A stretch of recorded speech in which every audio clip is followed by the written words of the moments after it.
Welcome to Networking Field Day 14. We are here at Juniper Networks. The presentation that you are about to watch is being attended by an invited group of delegates who are here to ask questions, make comments, and offer their opinions about the technology and solutions that Juniper will present.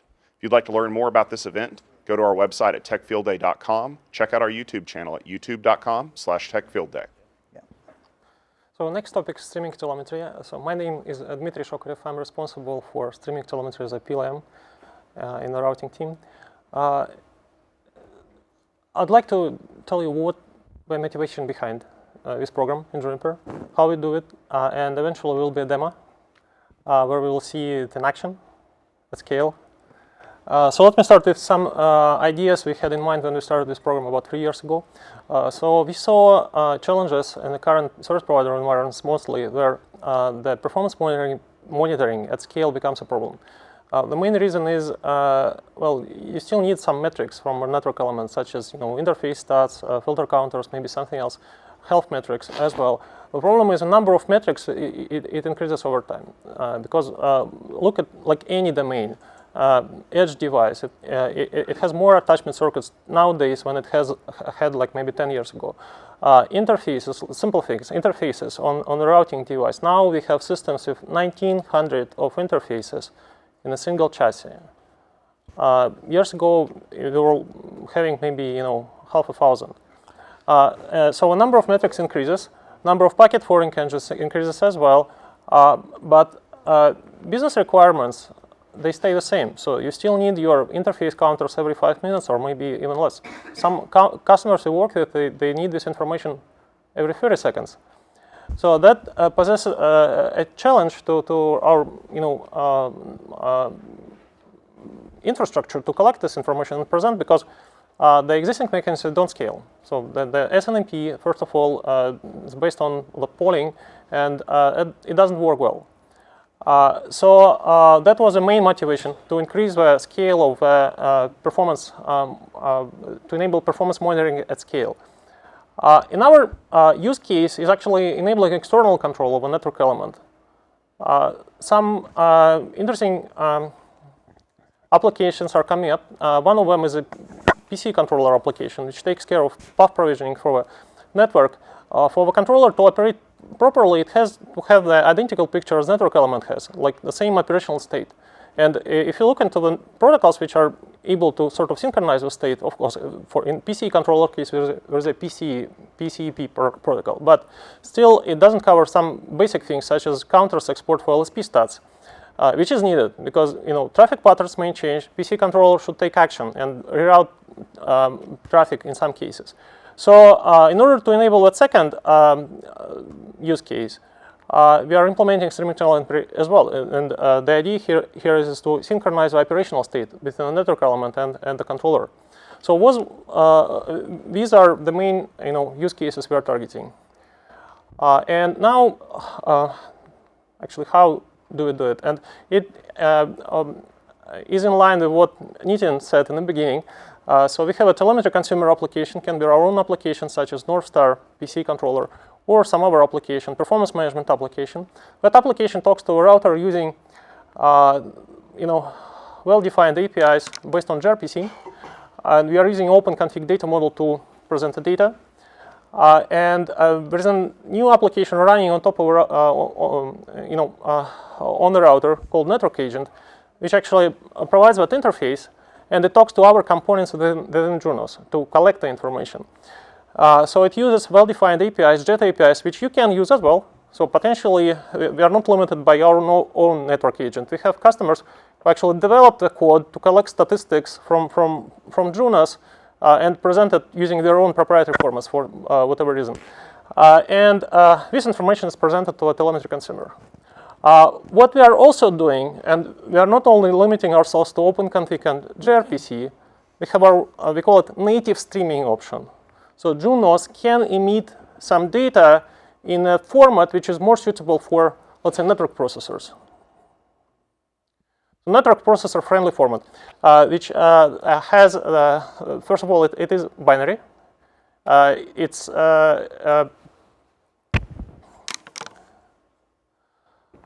based on UDP streaming, so there's no like TCP session state here. So we think it's important, and some customers who are looking into like really high performance, they can actually consume that sort of data for some of interesting statistics, such as queue statistics at high scale, high watermark monitoring at high scale. So this option is also available. So two options are here. And that component in the network agent, if there is a need, it subscribes to or collects the data using native streaming format and just translates it. So this is how we architected it. So two options are here. You can use like external, in the open interface, OpenConfig gRPC transport, or native streaming option. Why is some telemetry through the network agent and some native again? So all telemetry is coming from network agent. A subset of it, which is primarily coming from line cards, can be collected through that channel as well, in addition to that. Can be collected from. So this is complementary. It's not like, some is coming here, some is coming here. No. I got you. Okay. Yeah. Thank you. So are those things that you can actually look at directly on the box? Are you exposing them directly in the CLI on the box as well? Yeah, for gRPC option, it is completely dynamic. It's based on the subscription RPC. For the second option, which is native, you configure it on the box. The way it is configured, you just define, I want interface stats. Please stream it to that server. And here's the IP address, and that's it. Yeah, but can you actually look at those statistics directly from the box instead of having to go back to your it's a good question. So currently, yeah, you can definitely see it. Yeah, on the box. Yeah. Okay.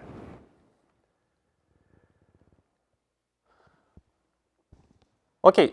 So some of the examples of the data we are streaming today. First of all, some forwarding statistics, interface counters, filter counters, LSP stats. Something which is typically collected frequently from a network element, be it a router or a switch. We also have some platform-specific or health monitoring information coming out from a system that includes optical power levels for transceivers to monitor quality of the signal, power consumption, temperature, also NPU, line card, CPU memory utilization, sampling process statistics, and few other things which are specific to routing. For example, in a service provider environment specifically, where you might have like multiple BGP sessions, peering sessions with your peers, or maybe with your customers, you might be interested in how many prefixes they announce, how many prefixes you announce to them, and how it changes over time. So that information is also streamed out using BGP peer information sensor. RCP protocol stats is sort of health monitoring for RCP protocol, and also a few other things such as routing process daemon memory stats. And also we're exposing some other statistics which is primarily used for like detecting topology changes in the network, LACP, LDP, protocol state, ARP, and DP state. So this is what's available today in the shipping Junos. And of course we are adding more stuff. And the good thing is, so today we started with some conservative reporting granularity, which is 2 seconds. There will be changes in upcoming releases, especially for some of the interesting stats. Queue statistics at high scale, and also this is one of those features which actually has a positive performance impact. And you'll see from a demo, we are streaming about 80,000 metrics every 2 seconds from a single router with no, very minimal performance impact to routing engine. Are you able to do kind of per route statistics for packets, right? So map for a filter. Only for a filter today. You can attach a filter and stream out filter counter stats. Right. Yeah. Do you think that you'll evolve to that to kind of get routing statistics for packets? I would say we are looking into this. It is possible. I would say, but not. It is possible, but not at large scale. So my take is, yes, we can do this. For like selective summed routes. For all routes, there will be scale impact. So it's it's doable. Yeah. Right? All you need to really do is embed more sensors. We just need to be cognizant that the more sensors you embed and the more information at scale, it's going to come with some tax. So there's a balance to seek. But yeah. Is it doable in terms of software and absolutely. Right, understood. And actually, we've had some of these discussions this week around, how much power do you need to put at the edge, to handle these kind of things. But distributing that collection, or analysis to the edge is kind of an easier, scale out problem than it is to try to collect it. But I think those statistics are very valid and useful, especially as we, need to kind of do some detailed analysis of, how are we, what services do we have in the network, how are we forwarding those, and how can we optimize them, them better. Yeah. And like on that point, I'm just curious because one of the things that's kind of big in the enterprise right now, if you're in WAN optimization, is the standard monitoring where you're pulling versus the telemetry. WAN optimization is big for that because it's a repeatable data set that's just very easy to dedupe. So I'm just curious, is there a use case for that with telemetry as well to try to help streamline the data set? Since I imagine there's repeatable things you see in the telemetry as well, even though you're sending it from the other way. Yeah. And that's one of the things that we are doing. WAN optimization, can mean many different things at different layers, application layer, etc. It can mean things like traffic optimization. So we are actually doing things like embedding the telemetry streams that are coming out of our routers into our own controller applications like Northstar, which will then do WAN optimization, right, or traffic optimization across the network. Okay. So absolutely. And the other way to think of this, just along that WAN optimization question, is you're getting a lot of raw data now. And what you choose to do with it, what kind of applications you want to do, it's entirely up to you. There's really no limitations on that. Do you have a solution? Do you have some or you're partnering with someone to take that data and actually process it? Yeah, we have partners working with us. Sev1 performance management system supports Juniper streaming telemetry interface today. We are working with a few others as well, some performance management providers who are having some cloud presence. Also, we have an open source project, which we support, our engineers support, which collects this information. Great. I'm not going to show you the OpenConfig configuration because loading that and viewing it is the same way that Nilesh showed with the custom Yang models. It would just have the OpenConfig namespace in front of it as opposed to your own specialized one. So what we're going to do is we're going to show you a telemetry plugin that we built for Telegraf that takes all the streaming telemetry using the OpenConfig models and that information, and then we're going to display it graphically. With the amount of information that we're getting back, normally you wouldn't have a graphic of it. You would actually do something with that data through algorithms or something like that. But for just the demo, I'll show you that part, the graphical part. So just to set up, what we have is we have a MX, and we've already installed the software that allows us to do the streaming, that JET application, and the OpenConfig models. And what this does is it sends the streaming telemetry back up to Telegraf with that OpenConfig plugin that we've built, and then it converts that into whatever you want on the back end. In our case, it's going to be an InfluxDB. And on top of that InfluxDB, we're going to use Grafana to visualize that all that streaming telemetry, that information that's coming back.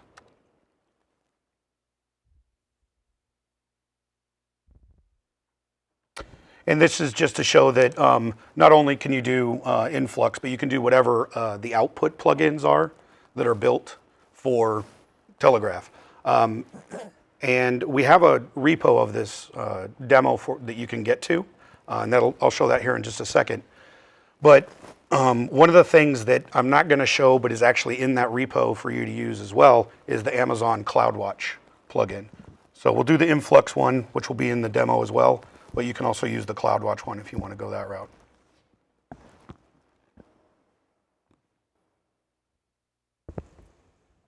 So if you go out to GitHub, this is actually public right now. You can actually sync this repo, and you can do this demo. You'll need to have Docker installed for the demo to work, but it has the instructions on how to build all of this and everything. And we're actually going to go through what did we do in the configuration file here, the Telegraf InfluxDB configuration file, the things that you're going to need to change. There's a lot of defaults in here that you won't need to worry about. And we can scroll down to the output plugins, and we'll see that it's already set up for InfluxDB. And like I said, the repo itself will have the CloudWatch one as well. But on the input plugins, this is important. This is the part that you're going to need to change. The server is actually the IP address of whatever router that you're using. And if you're using the OpenConfig telemetry models, this doesn't have to be a Junos router. This could be another vendor. This plugin will work with any vendor that supports the OpenConfig models. Okay.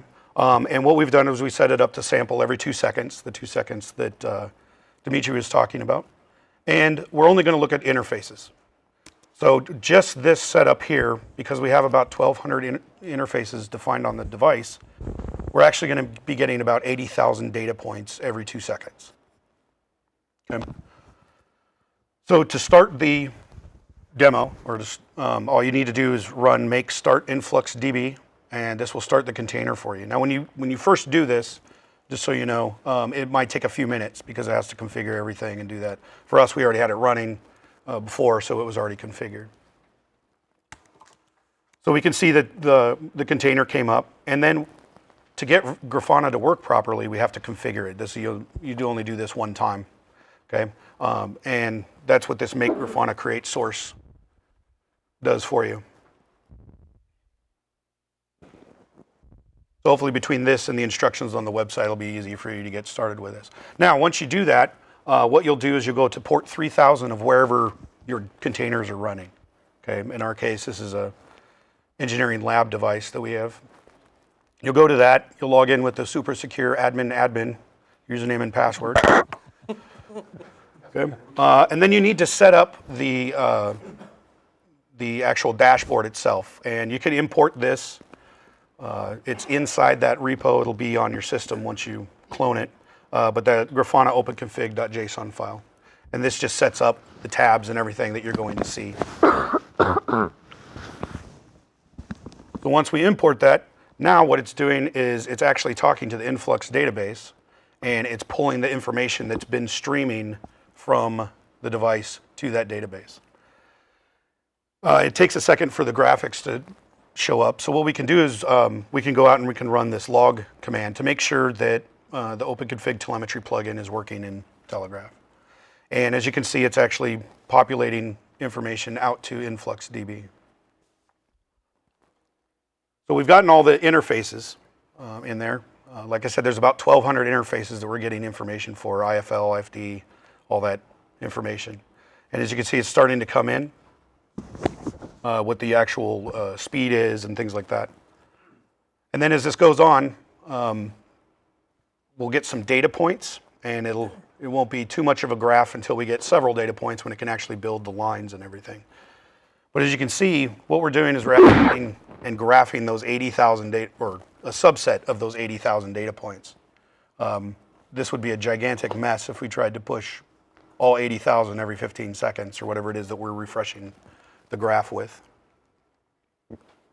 And normally you wouldn't look at a graph like this. You would go out and you would look at particular interfaces, or what you would actually do is you would have some sort of algorithm on the back end that looks for anomalies or patterns within this and then does something based on that in an automated fashion. And as you can see, this is all the information or the data points that we can actually graph that we're getting in the Influx database. And you'll notice that it's not just about counters. Part of the OpenConfig standards is they also want state. So now we have the state of different items within the system, like is an interface enabled or not, right? And that's not configuration, that's actually the state of the interface itself, not whether or not the configuration says it's supposed to be up. Is it actually up? So as you can see, there's quite a bit of information that you can actually get out of this. And as that runs, we'll go back and we'll look at the graph itself and see how it's populated. And then we can go look at a couple interfaces themselves.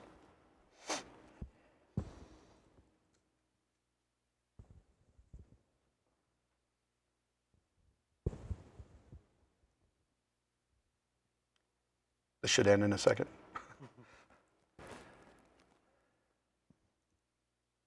Okay, so as you can see, the graph is starting to update. So what we'll do is we'll just go look at a particular interface. And this is what if a human were consuming this is what they would do, right? They would look at one interface or maybe a few interfaces at the same time and do comparisons. And they can go back and they can look at the information as it goes by.